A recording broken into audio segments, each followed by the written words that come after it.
Habari wapendwa wangu, karibuni sana katika channel hii. Naitwa Ana Claire Shija na leo nawapa mwendelezo wa kitabu chetu cha Thubutu Kufanikiwa. Leo tutaanza sura ya 3. Tafadhali like video, comment, niambie unasikiliza, unatazama video hii, kitabu hiki unakisikiliza kutoka wapi. I'll be happy kusikia kutoka kwako. Sura ya 3. Mbinu za kufanikiwa. Mafanikio yanataka nidhamu.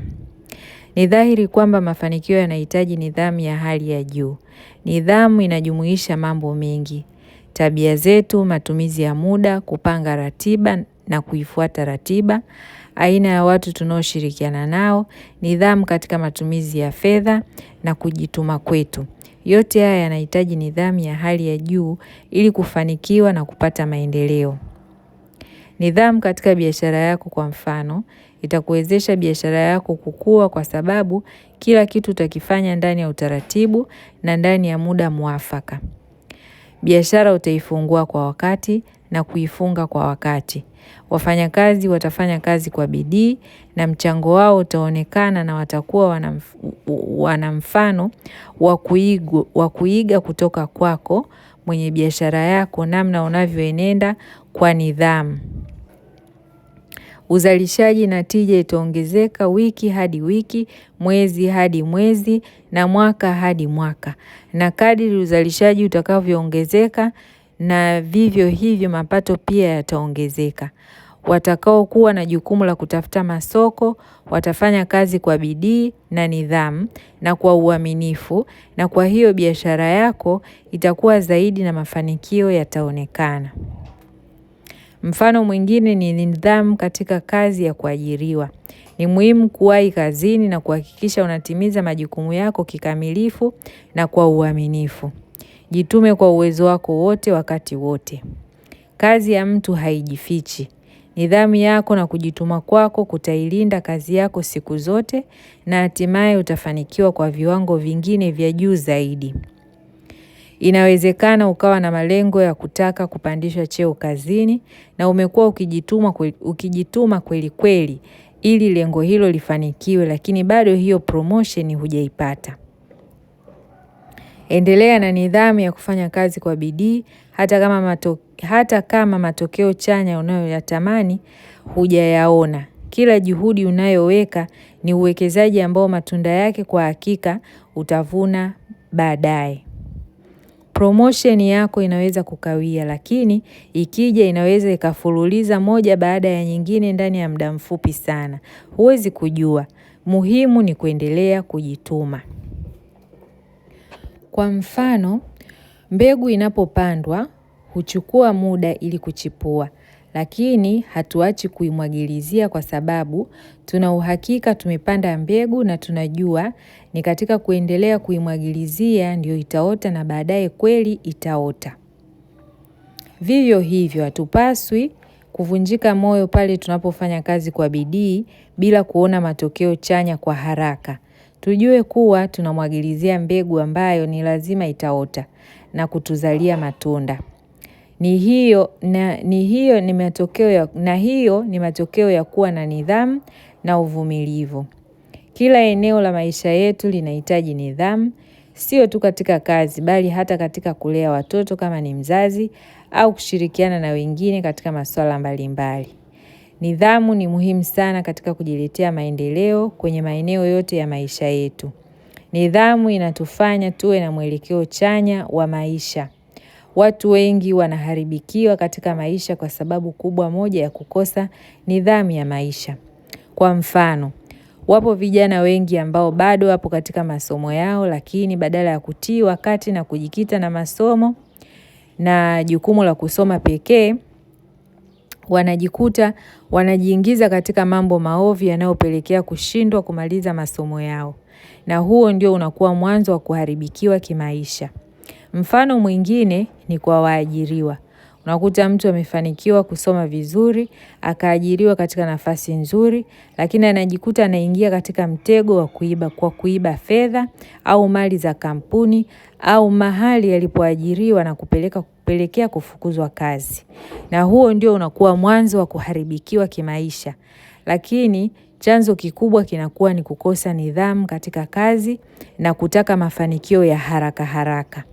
Matumizi ya vilevi vya aina zote, uhuni, uizi, ufujaji wa mali, dharau na kiburi, tabia ya ugomvi na majigambo, matumizi mabaya ya pesa, unyang'anyi na mengine mengi ya hovyo ni matokeo ya kulegalega kwa nidhamu ya mtu na hupelekea mtu kushindwa kufanikiwa katika maisha yake.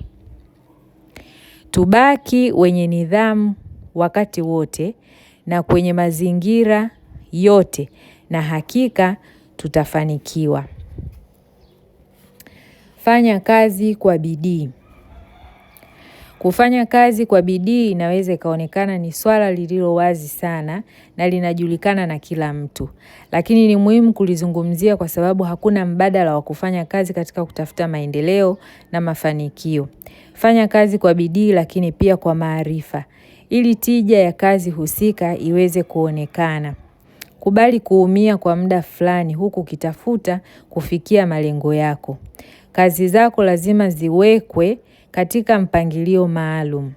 Tengeneza mpango kazi wa shughuli zako za mwezi mzima. Kisha tengeneza ratiba ya kila wiki na pia ratiba ya kila siku. Ratiba zako ni lazima kujifunza kuziheshimu. Hakutakuwa na maana kuandaa ratiba halafu usizifuate. Kila dakika katika siku ikitumika sawasawa, basi ni lazima itaonyesha matunda ya mafanikio katika maisha yako. Usiwe mtu wa kutosimamia na kuheshimu ratiba zako. Kwa mfano, ulipanga kwenda kufanya jambo fulani halafu rafiki yako anakupigia simu kukuambia bwana naomba unisindikize sehemu. Nawe unaacha ulichokuwa unakifanya, unaamua kuambatana naye. Ukienenda hivi utajikuta unakwama kutekeleza mambo yako mengi ya muhimu na kupoteza muda wako kwa mambo ambayo sio ya msingi. Ni muhimu pia watoto wakajengewa tabia ya kujiwekea ratiba katika shughuli zao za kila siku wangali wadogo. Hii itasaidia sana kufanya vizuri hata katika masomo yao. Watajua jinsi ya kutumia muda wao vizuri kwa manufaa yao tangu wakiwa wadogo. Kuna kufanya kazi, kuna kuonekana unafanya kazi na kuna kufanya uzalishaji. Ni lazima wakati wote kujikita kufanya kazi na sio kuonekana kama unafanya kazi. Na ni lazima ili kazi iwe na maana katika kufanyika kwake ilete uzalishaji. Kuongea sana sio kufanya kazi. Kama kuongea ingekuwa ndo kuleta uzalishaji, basi watu wengi sana wangekuwa na mafanikio. Na kwa maana hiyo ni afadhali uongee na kutenda kuliko kuongea tu bila kufanyia kazi unayoyasema. Kwa kusikika utaonekana uko vizuri sana, lakini baada ya muda maneno bila vitendo ni kazi bure. Na ni afadhali usiongee kabisa lakini utende. Na matokeo ya vitendo vyako katika kujitafutia maendeleo vitaongea vyenyewe. Baba yangu marehemu Dr. William F. Shija alikuwa akitufundisha kuwa tufanye kazi kwa bidii bila kujihurumia na kwamba tukifanya kazi kwa bidii na huku tukimshirikisha Mungu kwa hakika tutafanikiwa. Aliendelea pia kusema unaweza kufanya kazi mpaka mwili ukauma, lakini ukipumzika ukalala, mwili utajihuisha na utarudi upya. Hivyo hakuna haja ya kujihurumia. Msemo wake maarufu alioupenda kuutumia ni kazi na sala. Jitume, jisukume, tumia uwezo wako wote. Acha kujionea huruma. Kuwa mbunifu na mwenye ari kila siku na hakika matokeo chanya ya mafanikio utayaona katika maisha yako. Tumia muda wako vizuri. Hapa duniani tupo kwa muda tu, hatuishi milele. Tumia muda ulionao hapa duniani kufanya mambo ya maana, mambo sahihi, mambo ya maendeleo, mambo yenye mlengo wa kukufanikisha na katika kufanikiwa wewe, basi jamii yako na taifa pia litafaidika. Kama ni mzima na una afya njema, tumia bahati hiyo kufanya kazi. Anza na ulichonacho. Mara nyingi mtu unapotaka kujipanga kufanya jambo fulani la maendeleo, kichwani mwako zinaweza kuja taarifa mbalimbali za vikwazo, ni kwa jinsi gani hutaweza kufanikisha hilo unalolipanga. Ni kwa jinsi gani muda hauruhusu, au unahitaji kuwa katika mazingira fulani ndipo uweze kufanya jambo hilo. Katika akili yako utaanza kuorodhesha jinsi ambavyo aidha hauko tayari kwa jambo hilo au hauna mtaji wa kutosha wa kuanzisha hiyo biashara yako. Jinsi ambavyo hauko tayari kwa sababu moja au nyingine kuanza shahada yako uliowaza kuifanya kwa muda mrefu, au kuanza mradi wa kilimo au ufugaji uliotaka kuufanya kwa muda mrefu, au kuanzisha familia. Unapotaka kufanya jambo, jiridhishe tu kwamba unataka kulifanya. Na amua kwa dhati kupambana na vikwazo vyote vitakavyoibuka katika fikra zako. Maana mara nyingi si vikwazo halisi, ni vikwazo vya mawazo, na wakati mwingine vinatokana na kutojiamini na kupelekea wewe mwenyewe kujikatisha tamaa. Kubali kuanza na ulichonacho. Kitu muhimu sana kuliko vyote ni kuanza. Usisubiri kila kitu kiwe sawa ili uanze. Unaweza kuwa na ndoto ya kuanzisha familia, lakini unasema ni mpaka ujenge nyumba kubwa na nzuri sana, ni lazima uwe na gari, na ni lazima uwe na hela nyingi za kutosha kutunza familia yako na kulipia ada masomo ya watoto wako ndipo uanzishe familia. Fikra za namna hii zinaweza aidha kukufanya ukachelewa sana kuanzisha familia unayotaka, au ukashindwa kabisa kuanzisha familia hiyo kutokana na kushindwa kuyatimiza hayo uliyoyatarajia. Kumbe ungeweza kuanza na kile ulichonacho na ukaendelea kujijenga kadiri muda unavyokwenda ili kufika pale unapotaka.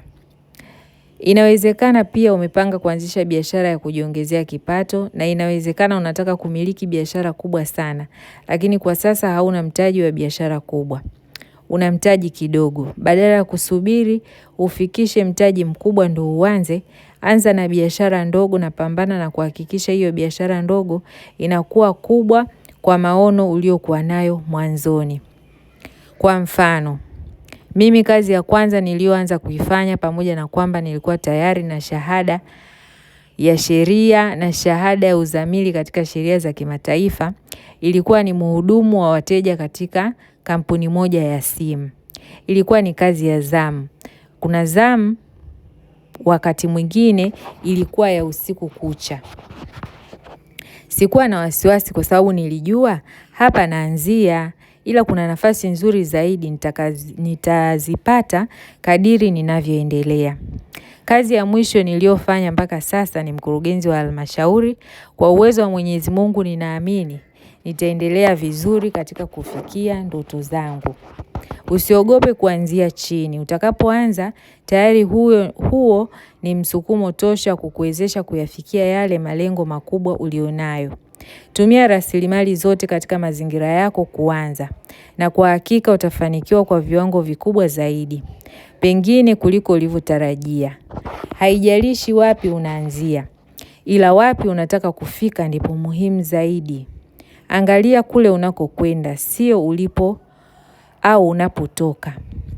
Tafakari ni mambo mangapi ambayo umepanga mara nyingi kufanya, lakini umekuwa ukiahirisha mwezi hadi mwezi na mwaka hadi mwaka.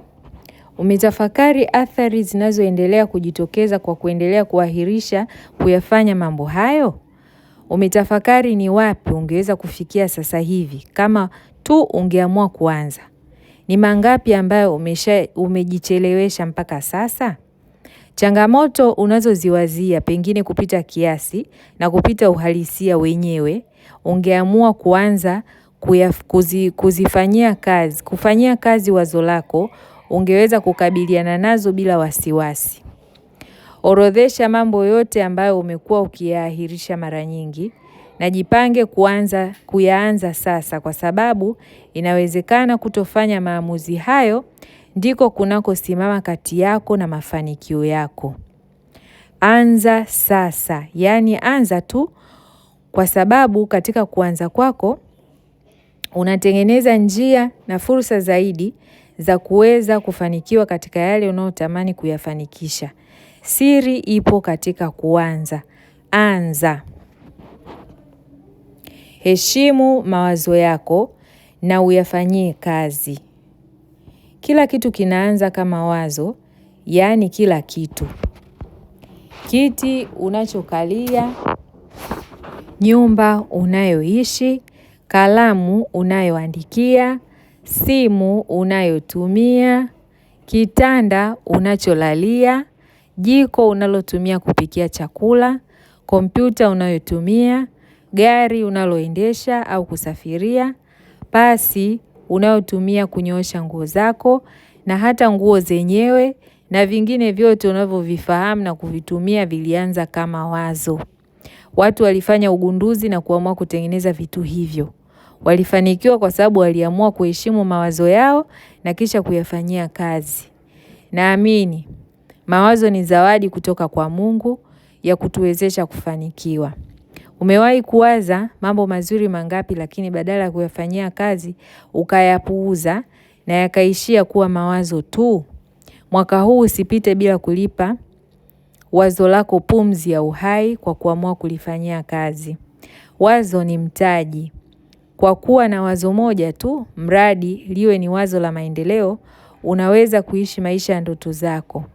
Iwapo utaamua kulipa uzito na kuthamini na thamani linalostahili na kulifanyia kazi.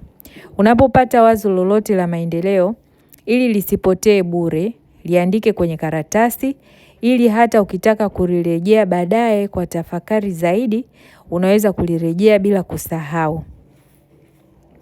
Baada ya kuliandika, anza kulitafakari namna unavyoweza kulitekeleza. Liwekee wazo lako mpango kazi wa utekelezaji na lini unapaswa kuwa umeshalitekeleza. Hii ni ahadi yako kwako. Na ili ufanikiwe ni lazima uiheshimu ahadi hiyo kwa kuifanyia kazi. Lichambue wazo lako na kuona kama ni wazo ambalo wewe binafsi unaweza kulifanyia utekelezaji au unahitaji watu wengine wa kushirikiana nao. Ukishajua hivyo, angalia wazo lako linahitaji nini ili ulitekeleze. Je, linahitaji ujiongezee ujuzi katika eneo fulani? Je, linahitaji uwe na mtaji wa fedha? Na kama ni ndio, ni mtaji kiasi gani unaohitajika? Majibu ya maswali yote haya yatakuwezesha kupata njia rahisi ya kuona namna ambayo utatekeleza wazo lako. Yatakupa dira na mwongozo wa kufuata wakati ukiendelea kufanyia kazi wazo hilo. Kama ni wazo ambalo unahitaji washirika wa kushirikiana nao, hakikisha ni washirika sahihi watakaoongeza tija katika kufanya wazo lako litoke kuwa wazo na kuwa kitu halisi. Jiepushe kabisa na watu wakatisha tamaa ambao wao wanaamini mambo hayawezekani. Ukimshirikisha mtu na akashindwa kuona kile unachokiona wewe katika wazo lako, maana yake huyo si mtu sahihi wa wewe kushirikiana naye, na si kwamba wazo lako sio zuri. Ni muhimu sana kulinda mawazo tulionayo na kutoruhusu kukatishwa tamaa au kuaminishwa kwamba mawazo hayo si ya thamani au ya maana. Ni wazo lako. Si lazima kila mtu alielewe kukupa wewe ruhusa ya kulifanyia kazi. Kwa mfano, mmiliki wa mtandao wa kijamii wa Facebook, wakati amepata wazo la kuanzisha mtandao huo, aliamua kuwaita rafiki zake kadhaa na kuwashirikisha wazo hilo kwa lengo la kuhitaji wao washirikiane naye. Wengi wao hawakuona umuhimu wa wazo hilo na hawakuwa tayari kushirikiana naye. Wachache walimuelewa na ndio walioendelea nao katika kutengeneza biashara hii iliyompa utajiri na umaarufu mkubwa duniani. Cha kwanza, yeye aliliamini wazo lake, na pamoja na kwamba wapo ambao hawakuona kile ambacho alikiona yeye, hakukata tamaa, bali alibaki kushirikiana na wale wachache waliomwelewa. Asingefika hapo alipo kama angewasikiliza wengi ambao walimkatisha tamaa. Hata kama unayo mawazo ambayo uliwahi kuyawaza zamani, lakini kufanikiwa kuyafanyia kazi, anza sasa, hujachelewa. Itumie zawadi ya mawazo kwa maendeleo yako mwenyewe. Usikubali sauti za kukatishwa tamaa zikakufanya ukaishia njiani katika utekelezaji. Jipange na kubaliana na changamoto zozote zinazoweza kujitokeza, huku ukijua kuwa ushindi unakuja kwa wewe kufanikisha wazo lako kuwa hai na kulitekeleza.